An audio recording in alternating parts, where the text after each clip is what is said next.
Welcome back, everyone. Thanks for tuning in to your girl, Keeping It Real with the Deja Show. Alright, so I figure we're going to talk about the Daca situation today.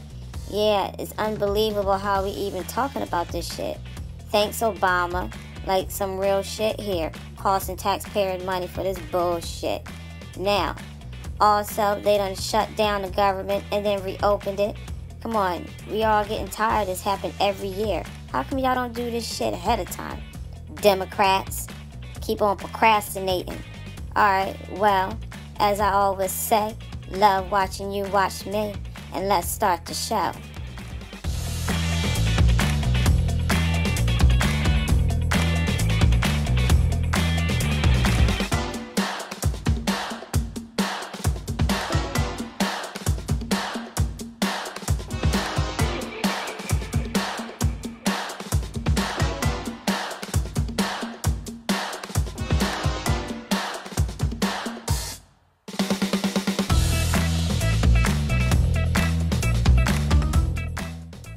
Okay, so we're going to do the forecast real quick for you. Today's forecast is 41 degrees with AM clouds, PM sun, and later on it will be 44 degrees. So that means it is basically keep your jackets on. It is not time to be cute, ladies. Alright, now we have 11 a.m. 42 degrees, 12 p.m. 42 degrees, 1 p.m. 43, 2 p.m. 43 degrees, 3 p.m. 43, 4 p.m. 43. See? Wasn't that boring as shit? Isn't it just better just to say 11 a.m. to 4 p.m.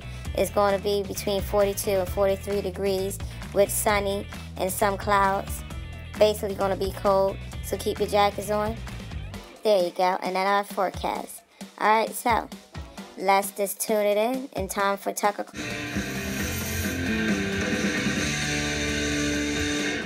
Good evening and welcome to Tucker Carlson tonight. It is now clear that for many of our elected leaders, it's not even worth having a country if that country comes with real borders. The federal government, you may have heard, is on the brink of shutting down tomorrow if Congress can't come to an agreement on funding it. The main stumbling block remains Daca. That's, of course, President Obama's program that gives work permits to illegal immigrants who came here as minors. Almost all Democrats and many Republicans are pushing for an amnesty for DACA recipients, as well as for millions of other illegal immigrants. There's a striking fanaticism to their position. Illegal immigrants must be kept in this country at all costs, no matter what. For Democrats, it's understandable because the calculus is simple. Having abandoned the concerns of the middle class here, they need millions of new voters, and they need them fast. Otherwise, their party risks becoming a permanent minority. Replacing ungrateful citizens with obedient immigrants is their only hope. Every Democrat who's thought it through for even a minute knows this well. They can't say it in public, though, because obviously it's horrible. So instead, they're trying a new talking point. Illegal immigrants are terrific people, every single one of them, far more noble and law-abiding than you are. How dare you complain about their presence? You must be a bigot. The one problem with this line of argument is that it's vulnerable to facts.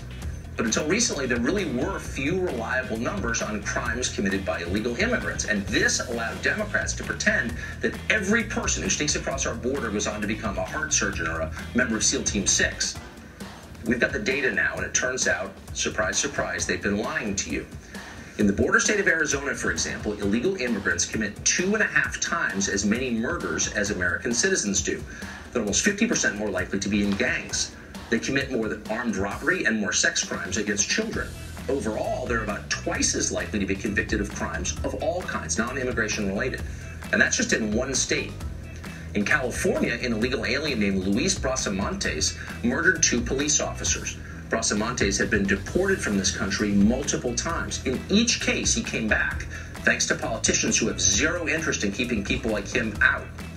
In court this Tuesday, Brasamontes bragged about his plans to escape from prison and murder more.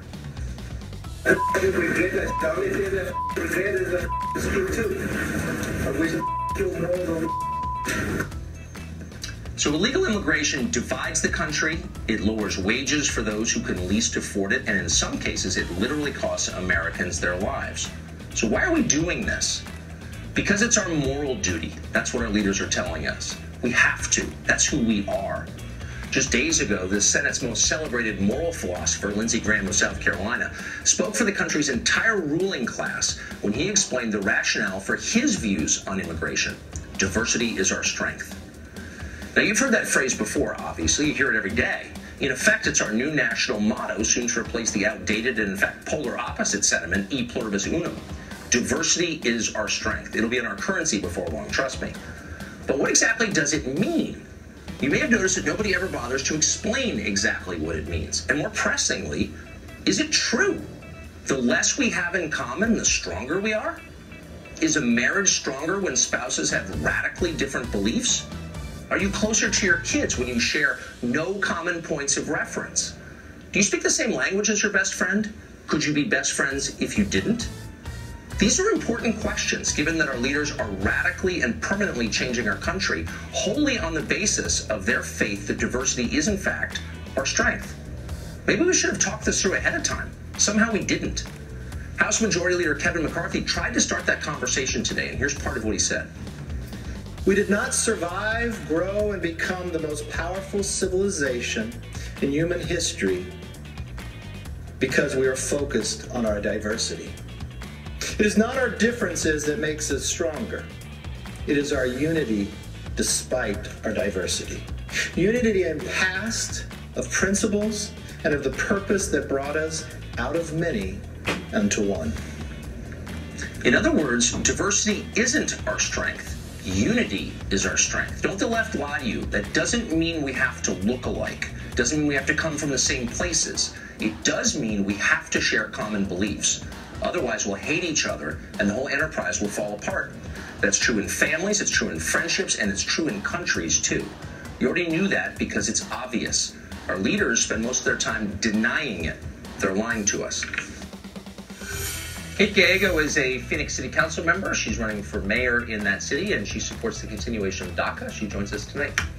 Kate Gallego, thanks for joining us. Appreciate it. Thank you so much for having me. So I'm trying to think through how legalizing people who are here illegally helps American citizens. In Arizona, we have some data on this because the state passed, as you know, one of the toughest anti-immigration laws in the country in 2010.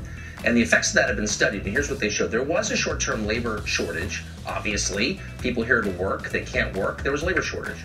But over time, automation made up for it, and wages went up for American workers. Costs, meanwhile, went down. Prison costs went down, education costs went down dramatically by hundreds of millions of dollars. So given that we know that, why does it help the economy to legalize people here illegally? Right now, the city of Phoenix is the fastest growing city in the entire country. We added more people in 2016 than on any other city, and we're constrained by our workforce right now. We just had some folks from the home building industry come into the city of Phoenix and say, we could do so much more if we had a larger construction workforce. We could be creating jobs, we could building new affordable homes for people to live in, but we don't have the workforce we need. And they said that the point that they really feel like it's changed was not having enough people through immigration. Yeah. We're well, losing out. I bet they feel Arizonans that are way. losing out. Yeah. Because A lot of employers make that case, and they mean it. They want, obviously, cheaper labor. I think all employers do. Why wouldn't they? But if that's true, if more illegal immigrants make a place richer, then how many specifically do you think Arizona or Phoenix needs? How many illegals do you need in your city to make it richer? Would more be better? How about 10 million? Would that make it even richer? Right now, we are desperately concerned about our Daca recipients who are in our city. Arizona has 28,000 Daca recipients who have been great members of our community, who went to our high schools, were educated here. We've been investing in them for years. Now they're ready to give back, and we're worried about their future right now. Our Republican governor has stepped up and said, they're an important part of our economy. We want them to stay. Right. But you just said that. I just want to get to the nub of it, though, because I think it's a big deal. I mean, once you legalize people, they vote, they bring their relatives, it changes a place, maybe for the better, maybe for the worse, but we should be clear about the effects, I think. I think you'd agree. So if bringing in more people illegally and making them citizens makes you more prosperous, then why wouldn't you bring in 10 million and become really, really rich? Would that work?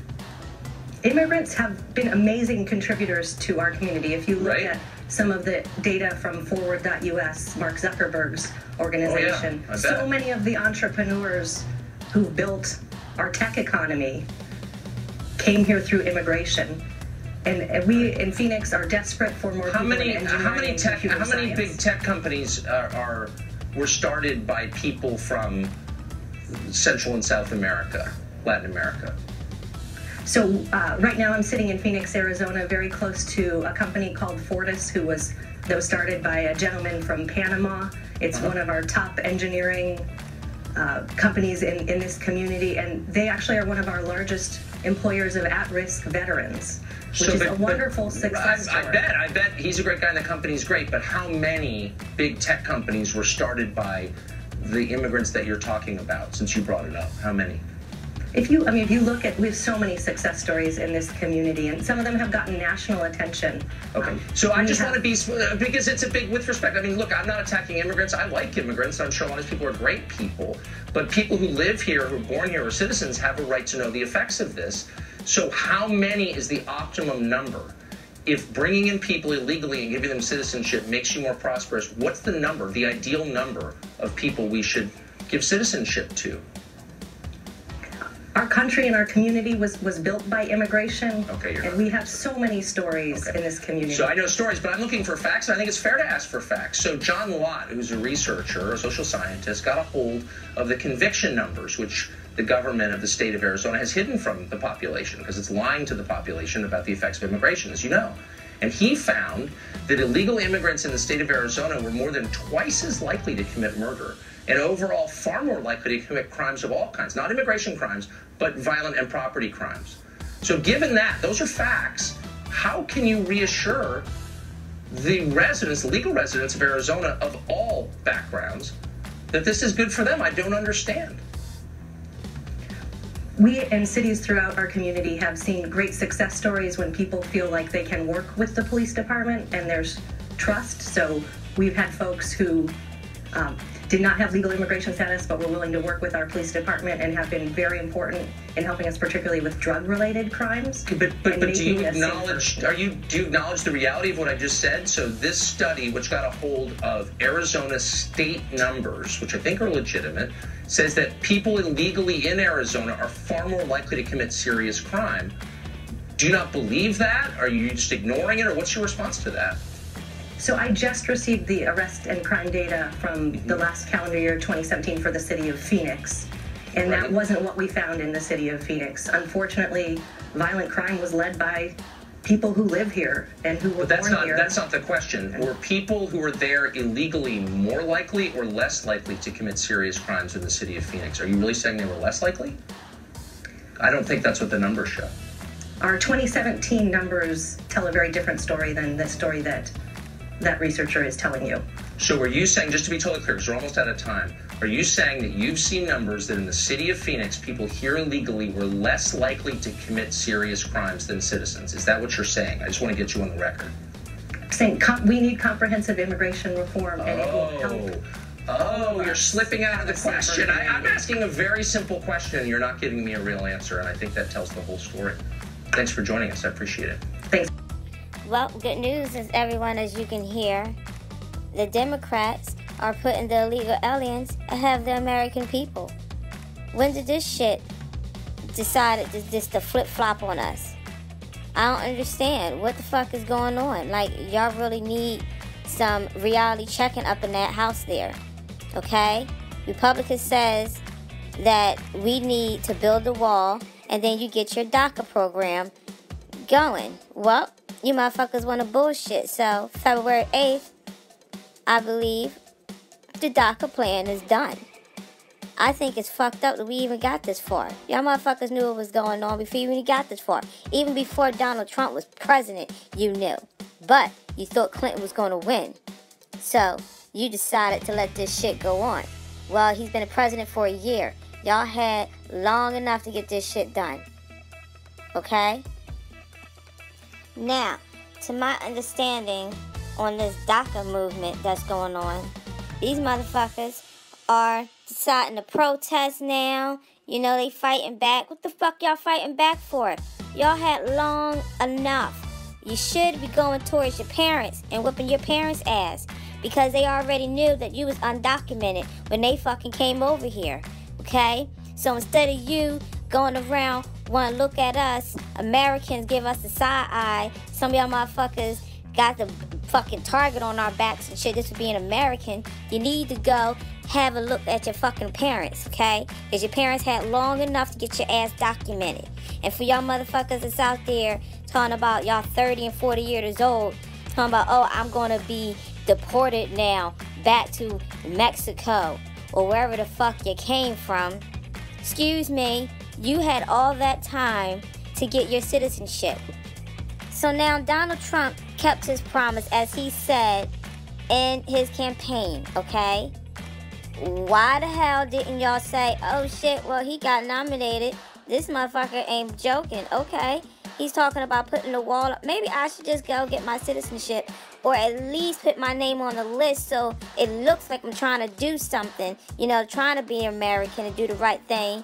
So if it does happen, maybe they might look at it another way. You know what I'm saying? But no.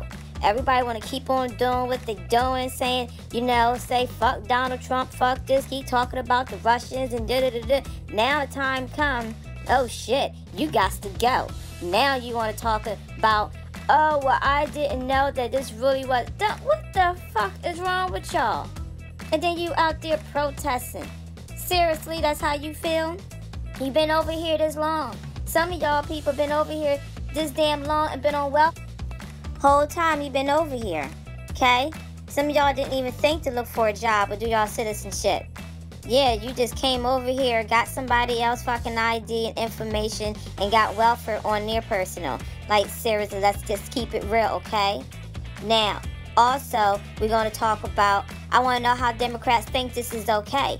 All because you know the American people ain't voting for your ass when it comes time for it. Yeah, you already know those polls going to be quite light for y'all motherfucking Democrats this time around. So you think, oh, I'm going to give all these people their citizenship, so we have to make sure, not even make sure, they are guaranteed to be a Democrat, so you're guaranteed to keep your job. Well, you fucking suck at it, okay? Now, I'm just keeping it real. If you don't like it, you could change the motherfucking channel, because it's time to get down to the nitty-gritty on y'all. Alright, we've been taking it too much around here. Now it's time to stand up against y'all Democrats, putting the goddamn illegals ahead of us, ahead of our children. You talking about this Daca plan. Is there any plan for our kids, American kids, for them guaranteed to get education, guaranteed to get in a good college? Seriously, what's going on? Y'all talking about, oh, we need to do this for the Daca, we need to do this for them. What the fuck have they done for us? Maybe you should make sure they do something for us before y'all always keep giving a fucking handout. That's the goddamn problem. You give a handout to everybody. Ain't nobody giving a handout to us.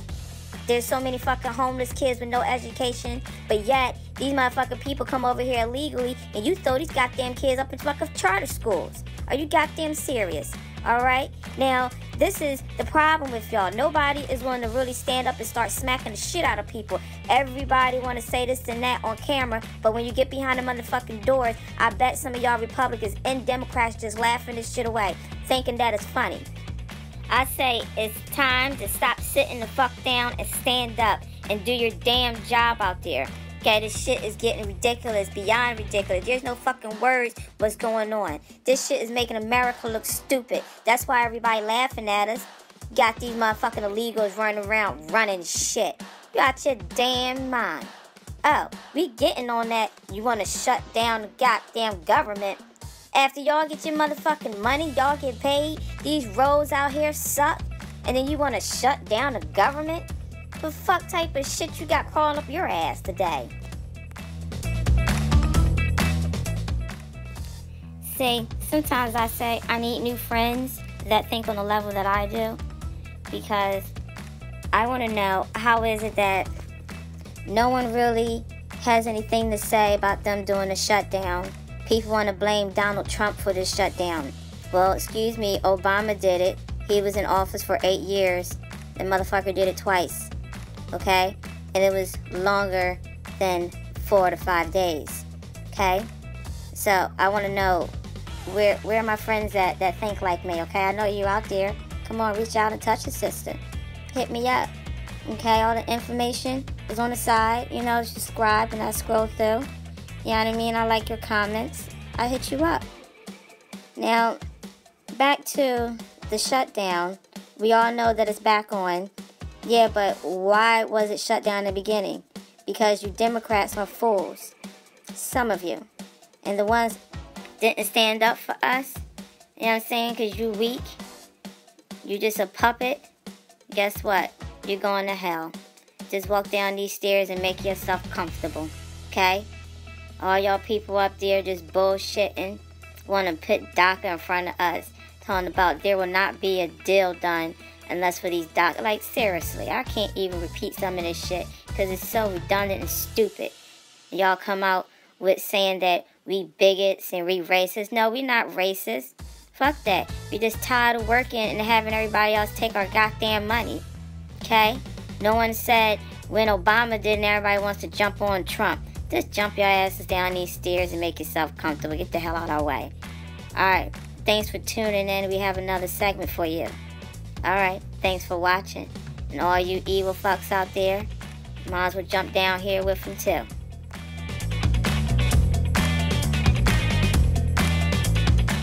Realize that cutting off paychecks for military servicemen on behalf of millions of people here illegally might be a hard sell to voters. For months, we've been hearing that the government could shut down if Republicans refuse to continue Daca without any concessions. In November, for example, Congressman Luis Gutierrez bluntly said, "We want a clean dream act in return for funding the government." In other words, just give them amnesty.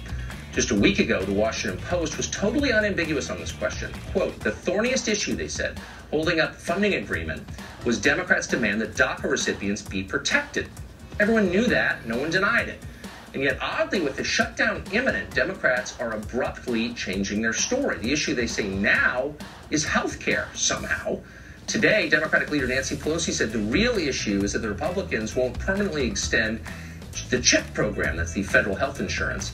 Quote, "This isn't about dreamers," she said during a press conference at the Capitol. "This is about what isn't there to help meet the health needs of the American people." Does anyone really believe that? We'll answer that. No, no one believes that because it's not true. Well, America isn't the only country with a major political split over the question of who comes in and under what circumstance. It's not the only country where its leaders baldly lie to its own people about the effects of that immigration. Yesterday, for example, in Sweden, a police station was hit by a grenade attack. That's more common than it has been. Explosive attacks have, well, exploded in the past few years as Sweden has welcomed a massive number of immigrants into its once famously placid society. This has caused a lot of effects, some of them political. We recently spoke to a man called Hanif Bali. He's an Iranian immigrant to Sweden who, maybe unlikely as it is, has become a leader, a celebrated one, in the push for tougher immigration laws there. Watch. What is the problem with Sweden's immigration system now? So there are many problems. It's very hard to define one, but the biggest problem is the amount of immigrants that are coming in. In the last couple of years, we have taken in about 250,000 asylum seekers, and for comparison, that would be like America taking in about 8 or 9 million asylum seekers. This is people that Sweden provides housing, healthcare, schooling, and all these a lot of these expensive services that the Swedish welfare system gives to people.